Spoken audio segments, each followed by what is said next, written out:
크리스트 김이라는 분이 쓴 인생의 응어리를 풀라라는 이 책에 이런 내용이 있습니다.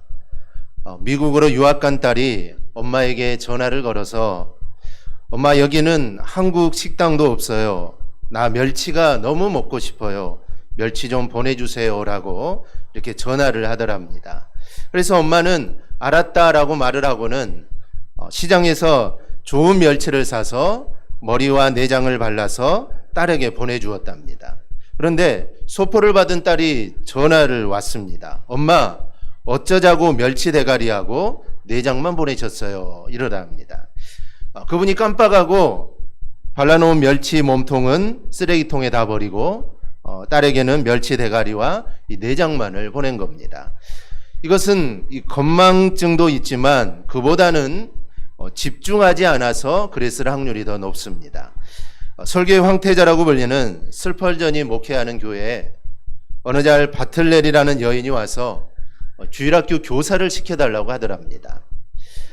목사님 몇 차례 거절했지만 이 여인이 너무나도 강력하게 요구를 해서 교회에 교사를 시켜주었답니다. 그 그녀가 맡은 반은 매주 새 어린이가 와서 700명이 되었고 또 사람들에게 복음을 전하여 교회에 1000명을 등록시켰다고 합니다. 그런데 놀라운 것은 그녀는 건강에 이상이 있어서 살 날이 얼마 남지 않았던 여인이었던 겁니다.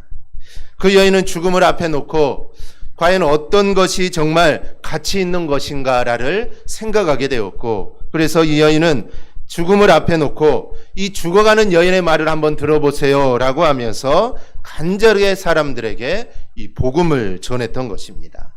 그가 죽은 후에 비문에 아름다운 하나님의 딸을 추억하며 메트로폴리탄 태베네클 교회의 목사와 재직들, 그리고 주일학교 어린 학생들은 지금 이스라엘의 하나 어머니가 된 그의 말을 여기에 새긴다. 자매여 십자가로 가까이 오세요 라고 적어 놓았다고 합니다.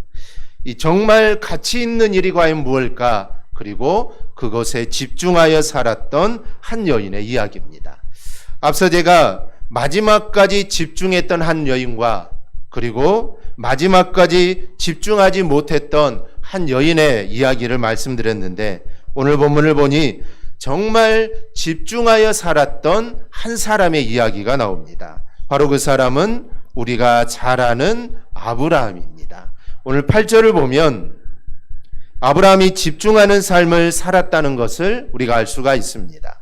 믿음으로 아브라함은 부르심을 받았을 때에 순종하여 장래의 유업으로 받을 땅에 나아갈새 갈 바를 알지 못하고 나아갔으며, 이 말씀에서 보듯이 아브라함은 하나님이 부르실 때 자기가 살고 있던 도시인 하란을 떠나 가나안으로 가게 됩니다. 자신의 출생지를 떠나는 것, 고향과 집을 포기하는 것, 친척들과 사랑하는 사람들이 있는 곳을 남겨두고 떠나는 것, 불확실한 미래를 위해 확실한 현재를 포기하는 것, 이거는 인간적인 면에서 볼 때 이거는 너무나도 가혹한 일입니다. 더욱이 아브라함은 이때 이미 70대의 나이입니다. 이 정도 나이면 이미 자신의 삶의 터전에 아주 뿌리 깊게 자리를 잡고 살아갈 때입니다. 그런데 그 모든 것들을 다 놔두고 그 자리를 떠난다는 거, 이거는 결코 쉬운 일이 아닙니다. 젊을 때는 가능하겠죠. 젊으면은 충분히 새로운 곳에 가서 또 새로운 일을 해볼 수 있지만 이제 70대가 되어서 이제 모든 것들을 다 내려놓고 여생을 보내야 될 텐데, 그런 때에 새로운 삶을 시작한다는 거, 이거는 말처럼 쉬운 게 아닙니다. 그런데 아브라함은 하나님의 말씀을 믿고 그 말씀에 순종하여 길을 떠났습니다. 그리고 그는 의심하지 않았습니다. 그런 아브라함의 모습이 8절입니다. 믿음으로 아브라함은 부르심을 받았을 때에 순종하여 장래의 유업으로 받을 땅에 나아갈새 갈 바를 알지 못하고 나아갔으며, 우리는 이를 통해 아브라함이 대단한 사람임을 우리는 보게 됩니다. 오늘 본문에서 순종하여라고 번역된 이 휘페쿠세는 뭐뭇의 아래에서 듣다라는 말입니다. 순종하여라는 말이 누구누구의 아래에서 듣다라는 말입니다. 즉 아랫사람이 윗사람의 말씀에 순종하는 태도를 나타내고 종이 무릎을 꿇고 주인이 어떤 말을 하는가, 주인이 나에게 어떤 지시를 하는가, 주인의 명령을 듣는 태도가 이 순종이라는 단어입니다. 이 동사는 부정과거 능동태로 쓰였는데 능동태는 자발성을 나타내고 부정과거는 단호함을 나타내는 것입니다. 즉 아브라함의 순종은 마지못해 하는 것이 아닙니다. 주인이 종에게 너 이거 해라 라고 해서 종이 어쩔 수 없이 주인의 명령이니까 어쩔 수 없이 윗사람의 지시니까 내가 아랫사람이니 어쩔 수 없이 한 게 아닙니다. 아브라함의 순종은 마지못해 한 것이 아니라 자발적인 것이었으며 조금도 주저함 없이 취해진 단호한 행동이었습니다. 하나님의 말씀이었으니 우리가 반드시 순종해야 하지만 그 순종에는 자발적이었다는 것입니다. 자기 스스로 한 것이고 주저함이 없었습니다. 그리고 그의 순종은 하나님의 부르심을 받자마자 취해진 즉각적인 행동이었습니다. 즉 아브라함은 하나님의 부르심을 받는 바로 그 순간 능동적으로 조금도 주저함이 없이 그는 즉각적으로 순종했던 것입니다. 즉 하나님이 너의 고향을 떠나라고 했을 때 생각하지 않았습니다. 하나님 말씀을 받는 그 순간 아브라함은 고향을 떠난 것입니다. 그와 같은 일이 나중에도 나오죠. 하나님께서 이삭을 모리아 땅에 가서 나에게 번제로 드리라 라고 했을 때 아브라함은 주저하지 않았습니다. 날이 새자마자 그는 하나님의 말씀에 순종했다는 것이죠. 즉 그의 모습에서는 자발적인 것이요 주저함이 없는 단호함이 그 가운데 나타나 있습니다. 순간, 바로 그 순간 능동적으로 순종했던 것입니다.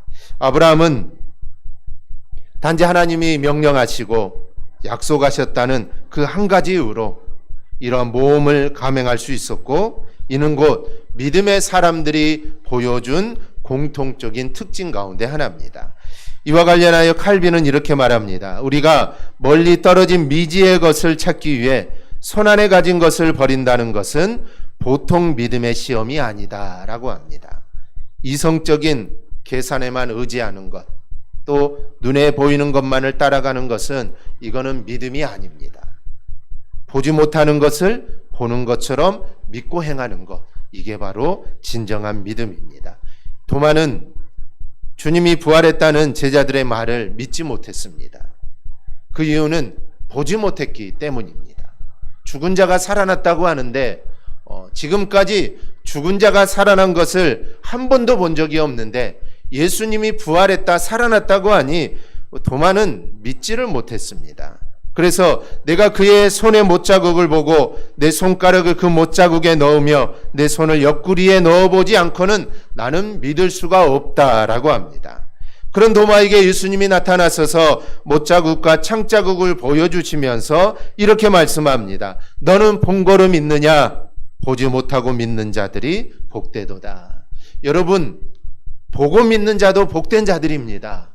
그런데 더 복된 자는 보지 않고 믿는 자가 더 복된 자다라고 말씀을 합니다. 그리고 그의 순종이 오늘 더욱 빛난 것은 아브라함이 하란을 떠날 때 어디로 가는지도 모르고 떠났다는 것입니다. 여러분, 내가 가야 할 길이 어딘지 모르고 가는 것, 이게 가능할까요?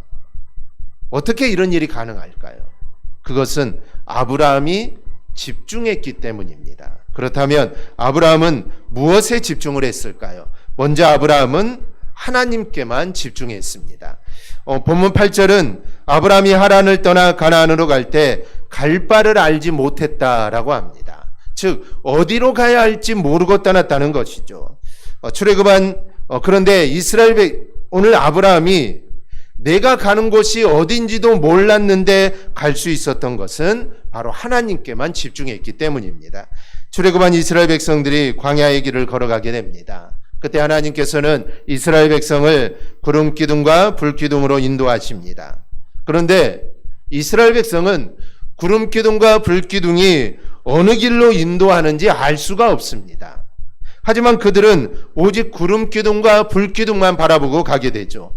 움직이면 움직이고 머물면 머뭅니다. 그들은 오직 구름 기둥과 불 기둥에만 집중합니다. 그리고 이 구름 기둥과 불 기둥은 하나님의 임재를 상징한다고 했습니다. 그러니 이들은 지금 구름 기둥과 불 기둥을 바라보며 가지만 실제로는 하나님을 바라보며 가는 것입니다. 하나님께 집중해서 가는 것입니다. 그렇게 가다 보니 어느덧 가나안 입구에 다다를 수 있었던 것입니다.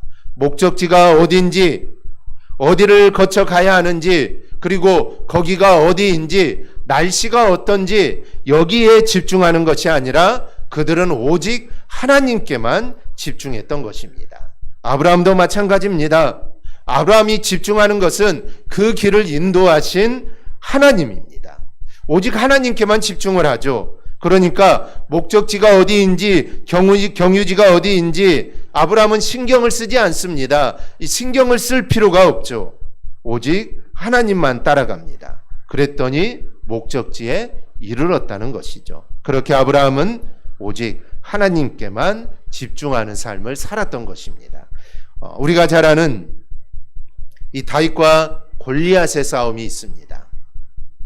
골리앗은 키가 크고 전쟁에 능한 장수입니다. 그러나 다윗은 싸움을 해본 적이 한 번도 없습니다. 탈무드는 당시 다윗의 나이가 17살 정도 되었다라고 합니다. 그런데 사무엘상 17장을 보면 서로 보는 관점이 다릅니다. 먼저 골리앗의 시각입니다. 그 블레셋 사람이 둘러보다가 다윗을 보고 업신여기니 이는 그가 젊고 붉고 용모가 아름다움이라. 블레셋 사람이 다윗에게 이르되 내가 나를 개로 여기고 막대기를 가지고 내게 나와왔느냐 하고 그의 신들의 이름으로 다윗을 저주하고. 지금 골리앗이 다윗을 보니 젊고 붉고 용모가 아름다웠다고 합니다. 한마디로 싸움꾼다운 모습이 보이지 않았던 것이죠. 그리고 그가 들고 나온 막대기를 봅니다. 그러면서 나를 개로 여기고 왔냐라고 하죠. 지금 전쟁을 해야 되는데 골리앗은 그 다윗의 겉모양만을 봅니다. 무기와 용모를 봅니다. 그리고 거기에 집중을 하죠. 그런데 다윗을 보세요. 45절입니다. 다윗이 블레셋 사람에게 이르되 너는 칼과 창과 단창으로 내게 나오거니와 나는 만군의 여호와의 이름 곧 내가 모욕하는 이스라엘 군대 하나님의 이름으로 내게 나아가노라. 이 말씀 그대로 다윗은 무엇을 봅니까? 다윗은 골리앗의 무기와 신장을 보지 않습니다. 키가 얼마나 크냐? 우리는 골리앗의 키가 3m가 된다. 그의 방패가 10kg가 된다. 창이 정말 길다. 우리는 이런 것을 봅니다. 그런데 다윗은 그걸 보지 않습니다. 다윗은 그걸 보지 않습니다. 장수로서의 경력도 보지 않습니다. 다윗은 무엇을 봅니까? 오직 그 싸움에서 이기게 하실 하나님만을 보는 것입니다. 전쟁에서 이기게 하실 하나님께 그는 집중했던 것입니다. 베드로도 마찬가지입니다. 누가복음 5장을 보면 갈릴리 바다에서 평생 고기를 잡던 어부 베드로가 어느 날 밤새도록 한 마리의 고기도 잡지 못하는 이상한 일이 일어납니다. 어부가 하루 종일 물고기 한 마리도 잡지 못하는 거, 이거는 있을 수가 없는 일이죠. 한 마리라도 잡아야 되는데 그날은 한 마리도 잡지 못합니다. 그래서 빈배로 돌아와 그물을 정리하는데 예수님이 깊은 곳에 가서 그물을 던지라고 합니다. 힘들고 얼마나 피곤합니까? 피곤해도 물고기라도 많이 잡으면 피곤함이 사라질 텐데 물고기도 한 마리 잡지 못했으니 이 얼마나 피곤하고 지쳐 있겠습니까? 그런데 전문가인 자기가 밤새도록 물고기 하나 잡지 못했는데 비전문가인 목수인 예수라는 사람이 와서 깊은 곳에 가서 그물을 던지라고 하니 이 얼마나 황당한 일입니까? 그런데 베드로가 집중한 것은 지난밤의 경험도 아니고 예수님이 비전문가라는 사실도 아니고 베드로는 예수님의 이 말씀에 집중을 합니다. 그래서 5절에 이렇게 말합니다. 선생님, 우리가 밤이 새도록 수고하였으되 잡은 것이 없지만은 말씀에 의지하여 내가 그물을 내리리이다. 그런데 놀라운 일이 벌어집니다. 그물이 찢어질 정도로 많은 고기가 잡힙니다. 그런데 그 이유를 보십시오. 11절입니다. 그들이 배들을 육지에 대고 모든 것을 버려두고 예수를 따르니라. 베드로는 배도 버리고 고기도 버리고 그물도 다 버리고 예수님께 집중하여 예수님을 따르게 됩니다. 아브라함이 그랬듯이, 출애굽한 이스라엘 백성이 그랬듯이, 다윗과 베드로가 그랬듯이 지금 우리가 집중해야 할 분은 바로 하나님이십니다. 그런데 우리는 자꾸 다른 것에 집중을 합니다. 골리앗처럼 외모나 환경과 여건에 집중을 합니다. 그런데 내가 이런 것에 집중을 하다 보면 내 안에 생기는 유익은 하나도 없습니다. 여러분, 즐겁게 행복하게 살다가 이 동창회에 나가서 소위 잘 나가는 사람들을 한번 봐보십시오. 괜히 자신이 초라해 보이고 한심해 보입니다. 가기 전에는 그렇지 않는데 다른 사람들을 보게 되니 학교 다닐 때는 나보다 공부도 못하고 나보다 뒤떨어졌는데 동창회 가보니 나보다 잘 살고 결혼도 잘하고 부자가 돼서 떵떵거리고 살아가는 모습을 보면은 괜히 자기가 초라해 보입니다. 그리고 남편이 아내가 미워지죠. 왜 그럴까요? 그 사람이 가진 환경과 조건에 집중해서 그렇습니다. 마귀는 언제나 우리에게 환경과 조건에 집중하라고 합니다. 그래서 이 마태복음 4장을 보니 마귀가 예수님을 시험하는 것도 동일합니다. 돈과 인기와 재물을 보여줍니다. 그래서 거기에 집중하도록 하는 것이죠. 하나님께 집중하지 못하고 돈에, 명예에, 권세에, 권력에, 재물하도록 집중하도록 하는 것입니다. 아마 우리 같으면 다 넘어갔겠죠. 우리 같으면 다 넘어갔을 겁니다. 그런데 주님은 그런 환경과 조건에 집중하지 않았습니다. 그래서 그 시험을 이길 수 있었던 것이죠. 마귀는 우리를 하나님께 집중하지 못하게 하고 환경과 조건에 집중하라고 합니다. 그러나 그것은 마귀의 길이고 세상의 길이고 망하는 길입니다. 그래서 이것을 알았던 믿음의 선진들은 그런 외부적인 조건에 집중하지 않았고 오직 하나님께만 집중을 했던 것입니다. 그렇다면 지금 나는 어디에 집중을 하고 있습니까? 혹시 이 코로나19라는 것에 집중하고 있지는 않습니까? 아니면 교회에 대한 부정적인 측면에 집중하고 있지는 않습니까? 우리가 그런 어려운 환경에만 집중하면 어떤 일이 일어날까요? 바로 부정적인 생각만 가득 차게 됩니다. 코로나19가 끝나지 않을 것 같습니다. 교회에 대한 부정적인 이야기가 계속해서 집중하면 교회가 싫어집니다. 그러므로 우리는 아브라함이 환경과 조건이 아닌 하나님께만 집중했듯이 우리도 오직 하나님께만 집중하는 그런 삶을 우리가 살아가기를 소망합니다. 우리가 어떤 한 가지에 집중하는 것을 몰입이라고 합니다. 몰입하면 주변에 어떤 일이 일어나도 상관이 없습니다. 영향을 받지 않죠. 몰입하게 되면 주변에 어떤 일이 일어나도 알지를 못합니다. 그래서 몰입을 하면 우리 안에 엄청난 에너지가 생기게 되죠. 이 몰입한다는 것은 마치 돋보기로 햇빛을 모아 종이를 태우는 것과 같습니다. 돋보기로 햇빛을 모으지 않을 때는 햇빛이라는 게 단지 우리에게 따뜻함을 주지만 그 햇빛을 돋보기를 통해 모으면 불을 일으키는 것입니다. 우리는 그리스도인들입니다. 그리스도인으로서 우리가 집중해야 될 것 여러 개 많이 있지만 정말 우리가 먼저 집중하고 우리가 몰입해야 될 것은 바로 하나님입니다. 하나님께 집중하고 우리는 하나님께 몰입해야 합니다. 우리의 생각과 마음이 언제나 하나님께 집중되어 있어야 합니다. 그럴 때 우리는 하나님이 원하시는 뜻이 무엇인지 발견하게 되고 하나님이 원하시는 삶을 우리가 살아가게 됩니다. 그런데 마귀는 자꾸 우리의 시각을 세상으로 돌리려고 합니다. 돈에, 명예, 쾌락에 돌리려고 합니다. 그러나 거기에 속아서는 안 됩니다. 오직 하나님께 집중하고 바로 그 길이 복의 길임을 우리가 잊지 않기를 바랍니다. 둘째, 아브라함은 지금의 일에 집중했습니다. 본문을 8절을 다시 한번 보면 아브라함은 하나님이 부르심을 받았을 때 어디로 가는지 알지 못했지만 갑니다. 아브라함은 하나님이 지금 자신을 부르셨고 가라고 하니까 가는 것입니다. 지금 아브라함은 목적지가 어디인지 모릅니다. 그러나 아브라함은 지금 하나님을 믿고 가는 일에만 집중합니다. 사람들은 일을 할 때 일어나지도 않는 미래의 일을 생각합니다. 그 미래 일을 생각하면 대부분 걱정을 합니다. 앞으로 한국 사회는 어떻게 될까? 우리 교회는 어떻게 될 것인가? 나의 미래는, 나의 노후는 어떻게 될까? 이런 것들을 걱정을 하죠. 그런데 일어나지 않는 일들을 걱정하는 것은 아무런 유익이 없습니다. 물론 거기에 대한 대비책은 세워야겠죠. 그 대비책이 바로 지금 내가 할 일이 바로 대비책입니다. 여러분, 한국 사회, 또 한국 교회, 우리의 교회, 또 나의 미래가 밝아 보이지 않는다면 우리는 걱정만 하고 있는 것이 아니라 우리는 지금 준비해야 합니다. 즉, 지금 내가 마땅히 해야 할 일들을 우리는 해야 합니다.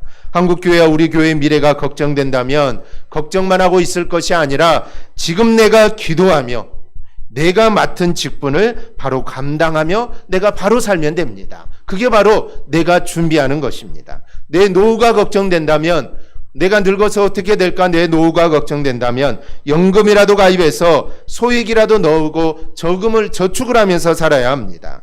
그런데 그런 일들은 하지 않고 걱정만 합니다. 우리 교회가 어떻게 될까?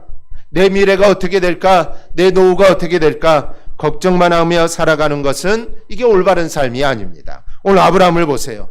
내가 지금 어디로 가는 거야? 목적지는 어디지? 거기 가서 거기에 누가 살고 있을까? 아브라함은 그런 생각을 하지 않습니다.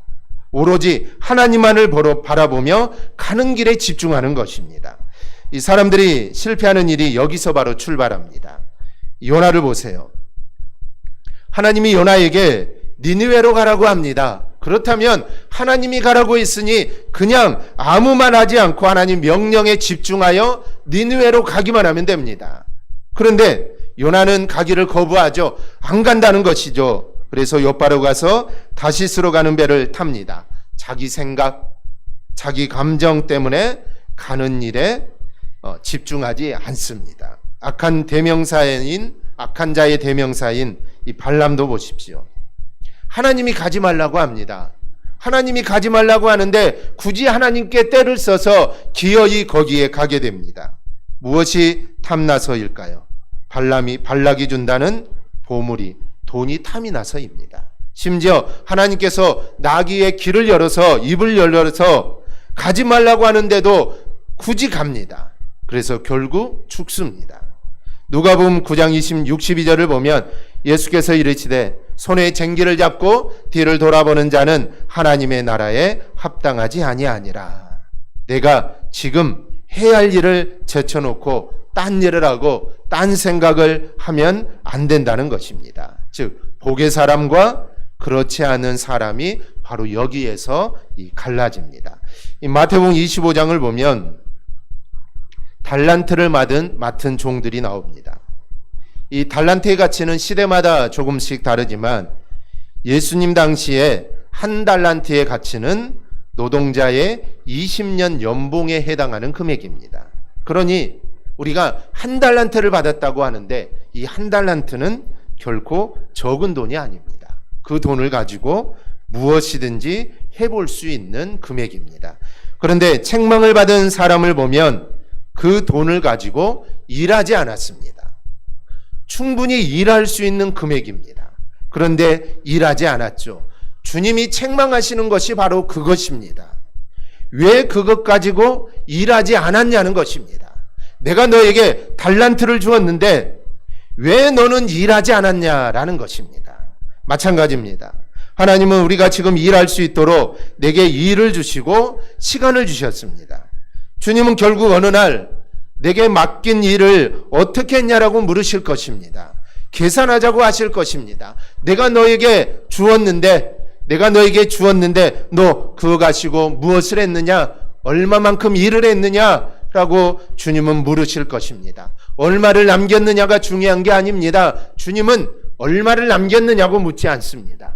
주님은 너는 내가 준 것으로 일을 했느냐라는 것을 주님은 우리에게 물을 겁니다. 그때 우리는 지금 내가 어떤 일을 했느냐에 따라 칭찬을 받거나 책망을 받을 것입니다. 아브라함처럼 하나님이 보여주신 길을 따라 그 길을 가는 일에 집중하시기를 바랍니다. 내가 지금 할 일이 무엇인가 그 일에 우리는 집중해야 합니다. 그러면 주님께서 잘하였도다 착하고 충성된 종아 내가 적은 일에 충성하였음에 내가 많은 것을 내게 맡기리니 내 주인의 즐거움에 참여할지어다. 주님의 칭찬이 바로 우리에게 있을 것입니다. 우리 모두 하나님이 나에게 맡겨주신 일에 집중하여 이러한 칭찬을 받는 우리 성도들이 될 수 있기를 바랍니다. 셋째로 아브라함은 사명에 집중했습니다. 여러분, 아브라함의 사명이 무엇일까요? 그것은 아브라함이 길을 떠났던 내용이 기록된 창세기 12장 2절에 나옵니다. 내가 너로 큰 민족을 이루고 내게 복을 주어 내 이름을 창대하게 하리니 너는 복이 될지라. 민족의 조상이 되고 모든 사람에게 복을 전하는 복의 사람이 되는 것이 아브라함의 사명입니다. 그래서 본문 9절 10절은 이렇게 말합니다. 믿음으로 그가 이방의 땅에 있는 것 같이 약속의 땅에 거류하여 동일한 약속을 유업으로 함께 받은 이삭 및 야곱과 더불어 장막에 거하였으니 이는 그가 하나님이 계획하시고 지으실 터가 있는 성을 바랐습니다. 그 약속을 믿고 그는 천막 생활을 하면서도 하나님의 약속을 믿고 하나님의 것을 바라보았다라는 것입니다. 여러분, 사명이 무엇입니까? 우리는 사명을 거창하게 생각을 합니다. 사명은 말 그대로 내가 해야 할 일입니다. 그리고 내가 해야 하는 일이 바로 사명입니다. 그러면 그것들이 다 거창한 일일까요? 거창하지 않으면 사명이 아닐까요? 선교사와 같이 정말 이방 나라에 가서 하나님의 복음을 전하고 죽음을 불사하고 복음을 전하는 거, 이런 일만 사명일까요? 흔히 말하는 대로 위대한 일만 사명일까요? 아닙니다. 우리 모두는 은사가 다르고 할 일이 다 다릅니다. 하나님이 맡기신 일이 다릅니다. 이 강아지똥의 작가로 유명한 이 권정생 선생님은 한평생 시골 교회에 종치는 일을 사명으로 알고 살다 죽었습니다. 지금은 종치는 일이 없지만 옛날에 시골에는 다 종이 있었습니다. 그래서 예배 때마다 종을 치죠. 저도 어렸을 때 보면은 새벽에 종을 칩니다. 새벽 예배 오라고 종을 치죠. 또 11시 예배 되기 전에 또 종을 칩니다. 이 종을 침으로써 이제 예배 시간이 되었으니 교회에 오라는 것이죠. 그런데 이 강아지똥의 작가였던 이 선생님은 평생 그 종을 치는 일을 자기의 사명으로 삼아 살고 그 일을 하다가 죽었다는 것이죠. 우리나라의 유명한 주먹이었던 어떤 분은 예수 믿고 주일학교 어린이들의 신발을 정리하는 것을 자신의 사명으로 알고 살았다고 합니다. 그럼 이런 것은 사명이 아닐까요? 아닙니다. 이 모든 일들 하나님이 나에게 주신 사명입니다. 그래서 교회 안에 되어진 모든 일들, 정말 예배가 끝나고 청소하는 일들로부터 해서 교회에 떨어져 있는 휴지를 줍고 교회를 청소하는 일, 이 모든 일들이 하나님이 나에게 주신 사명입니다. 그렇다면 우리는 그 사명을 감당해야 되겠죠. 여러분, 5달란트 남긴 사람과 한 문화를 남긴 사람에게 우리 주님은 동일하게 칭찬하셨다는 사실을 우리는 기억해야 합니다. 5달란트는 얼마나 큰 금액일까요? 노동자가 100년을 벌어야 모을 수 있는 어마어마한 돈입니다. 한 문화는 얼마일까요? 노동자가 200일을 일하면 벌 수 있는 돈입니다. 엄청난 차이가 나죠. 그러나 주님의 칭찬은 똑같습니다. 주님의 칭찬은 똑같았습니다. 5달란트 받은 자는 5달란트를 남겼습니다. 100년을 벌어야 할 돈을 남겼다는 것이죠. 얼마나 큰 금액입니까? 그런데 주님의 칭찬은 동일했습니다. 그러기에 사명은 다 다릅니다. 어떤 사명이 더 가치 있고 크냐라고 말하는 것은 이거는 어리석은 일입니다. 목회자, 선교하고 말씀을 전하는 목회자의 사명은 참 크고 대단하다, 그리고 교회에서 청소를 하고 교회를 섬기는 자의 사명은 작다, 이렇게 말하는 자는 이거는 어리석은 자입니다. 어찌 보면 하나님의 입장에서 봤을 때는 교회 청소하고 교회를 돌보는 그 사명이 더 클 수도 있습니다. 그래서 누구의 사명이 더 크냐, 이 따지는 거, 이거는 정말 어리석은 일입니다. 무슨 사명을 맡았든지 어떤 사명을 받았든지 다 중요한 것이고 다 위대한 것이고 다 큰 것입니다. 그런데 우리가 할 일이 있습니다. 그것은 바로 충성하는 것입니다. 고린도서 4장 2절을 보면 그리고 맡은 자들에게 구할 것은 충성이니라. 그런데 이 충성도 집중할 때, 즉 맡은 일에 집중할 때 가능한 것입니다. 하나님이 나에게 귀한 일을 맡겼습니다. 하나님이 나에게 사명을 주었습니다. 그런데 충성하지 못한다면 그 사명은 감당하지 않는 것입니다. 그러면 한 달란트를 맡았던 자와 같이 하나님은 우리에게 책망을 하실 것입니다. 그 일이 목회자의 길이고, 아니면 그 길이 선교사의 길이고, 아니 그 길이 교회 청소하는 일이고 식사를 준비하는 일이고 어떤 일인지는 모르지만 그 일에 충성하지 않았다면 동일하게 책망을 받을 것입니다. 그러니 우리에게 필요한 것은 충성입니다. 하나님이 나에게 어떤 일을 맡겼느냐, 왜 하나님은 나에게 이런 작은 일을 맡기셨을까, 왜 하나님은 나에게 일을 맡기셨을까, 이게 아니라 어떤 일을 맡겼든지 우리가 할 일은 바로 충성입니다. 충성하면 하나님의 은혜가 우리에게 임하게 됩니다. 음악의 아버지라고 불리는 요한 세바스찬 바하는 나이가 들어 시력이 매우 나빠졌습니다. 이제 앞이 거의 보이지 않아서 이제 의사를 찾아갔는데, 의사는 수술이 필요하지만 수술을 한다고 해도 시력이 회복할 가능성은 없다라고 말을 합니다. 어차피 이럴 것을 없기에 이 바하는 수술을 받겠다고 말을 합니다. 수술을 받고 나서 며칠 후에 눈에 두른 붕대를 푸는 순간 바하의 가족과 친구들 앞에서 의사가 물었습니다. 어떻습니까? 선생님, 앞이 보입니까? 그러자 바하가 아니요, 전혀 보이지 않습니다. 온통 검은색으로 보입니다. 수술이 잘못되어서 눈이 완전히 멀어버린 것입니다. 자리에 모두 앉아있는 모든 사람들이 슬퍼서 눈물을 흘립니다.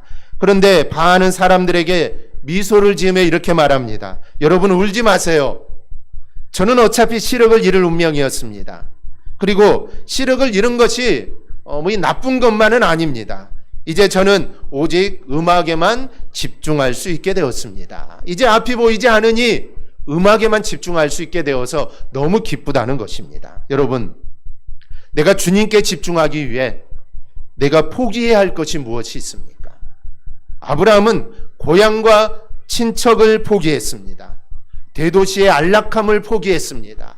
아브라함은 한평생 집도 없었고 자기 이름으로 된 땅 한 평도 없었습니다. 하란을 갈대아 우르를 떠나지 않았다면 일평생 집을 가지고 자기의 땅을 가지고 떵떵거리며 살았을 텐데, 하나님 말씀에 순종하여 갔더니 집 한 채도 없죠. 일평생 자기의 이름으로 된 땅 하나도 없었습니다. 안락함을 다 포기했습니다. 그렇다면 나는 어떻습니까? 내가 원하는 것이, 내가 바라는 것이 정말로 주님께 더욱 가까이 나아가게 하는 것인지, 아니면 내가 원하는 것, 내가 바라는 것이 내가 주님께 나아가는데 나를 방해하고 있는지, 나를 세상의 즐거움에 빠져가게 하는지 우리는 생각해 봐야 합니다. 그리고 더욱 주님께 집중하기 위해 필요한 것들을 선택하십시오. 하나님께 집중해야 합니다. 그리고 지금의 일에 집중해야 합니다. 그리고 사명에 집중해야 합니다. 그리고 충성해야 합니다. 우리가 그렇게 살아갈 때 하나님께서는 아브라함을 복되게 하셨듯이 우리의 삶을 반드시 복되게 하실 것입니다. 바로 이러한 은혜가 오늘 우리 모두에게 임하기를 주님의 이름으로 축원합니다. 아멘. 기도하겠습니다.